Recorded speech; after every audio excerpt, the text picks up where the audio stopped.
We didn't talk about that at all, was one customer's response. I was asked to help with a product that was not getting off the ground. The company worked agile and had now been given a product that multiple teams had to work on together. This project had been talked about for months, but nothing concrete had happened yet. No one had started the real work. Of course, there was a lot of talking and discussion. How should we tackle that problem? How do we deal with that? How do we involve our customers? Questions that were asked, but on which no one took the lead. I brought the product team members together and asked them who was actually responsible for the project. It became icy quiet, and everyone looked at each other intensely. We didn't talk about that at all. An answer that you obviously don't want to hear, but which was already known when I received this assignment. The prevailing feeling was that everyone was doing a fantastic job with Agile because no one was in charge. The group wanted to keep the product organized as flat as possible. As a result, no one took responsibility. Of course, this has nothing to do with being agile. There is simply no one in the group who dares to take on leadership and responsibility. There is no one who dares to make decisions. On the other hand, you naturally want to avoid imposing your will on people and telling them what to do. How can you decide as a group who decides? It feels a bit like a chicken-egg situation that Agile does not have an immediate answer to. Fortunately, sociocracy offers that answer. The 4 principles of sociocracy. To fully explain what sociocracy is a bit too far for this podcast. An entire book could be devoted to that. Something I'm working on, by the way, but more about that later. It is good to look at the 4 sociocratic principles. And the first one is decide with consent. We make decisions based on consent, or there is no objection to make this decision. The second one is organize in circles. We make decisions within the responsible circles. That way, everyone involved decides. Double linking. Circles are connected by double link. This makes information available everywhere. And we selecting and electing people. People for specific roles are chosen, of course, based on consent. The great thing about those 4 principles is that they were actually already present in the product group. To begin with, the group, within sociocracy we call a group a circle, was clearly responsible for the project. They were, in almost all cases, connected via double link. The members of the product group consisted of product owners and developers. Almost every Scrum team had a product owner and developer represented in the product group. With these 2 elements, a good organizational foundation had already been laid.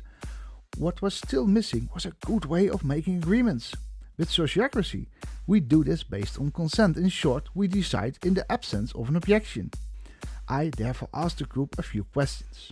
Do we agree that this product makes a good contribution to the objectives of our organization?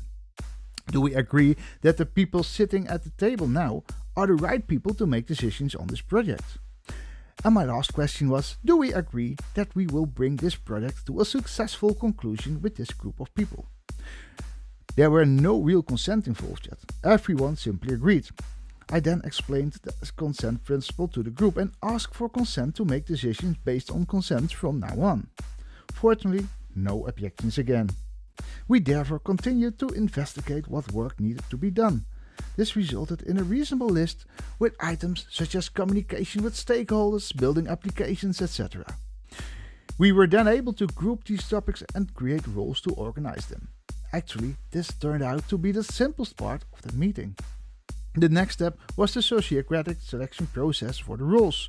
We discussed per role what the qualifications were. Each group member then wrote on a post-it who he or she wanted to nominate to fill that role.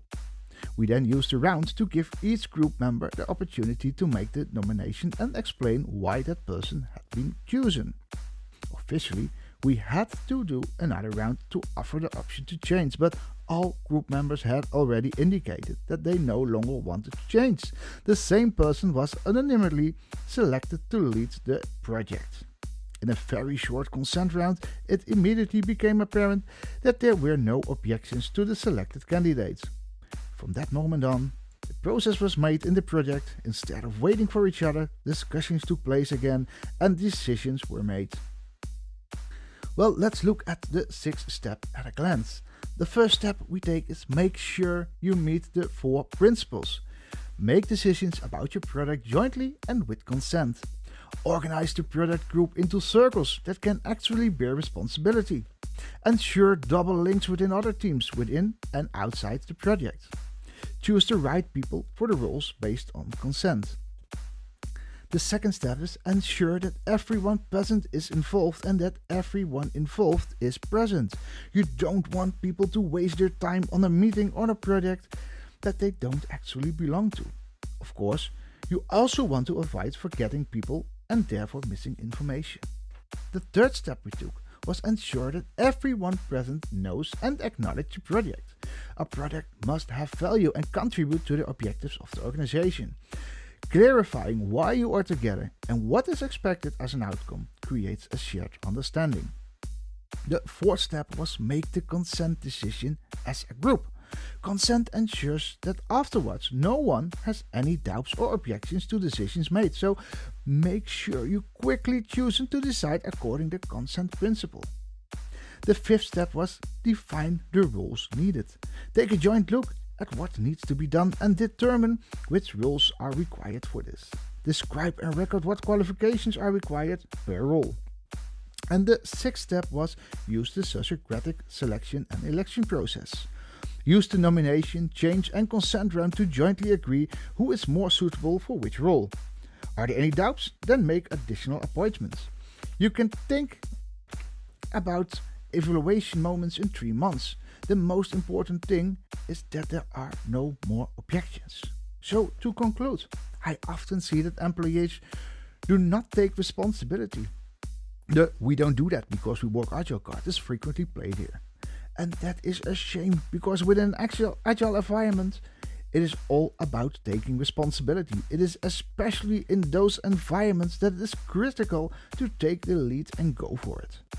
By looking beyond just the standard agile frameworks such as Scrum, Safe, Kanban, etc., you miss opportunities. Taking methods and tools from, for example, sociocracy regularly provides very nice insights and solutions for everyday problems.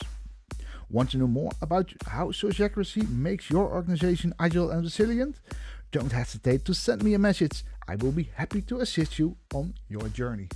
Thank you for listening, and I hope to see you in my next podcast episode.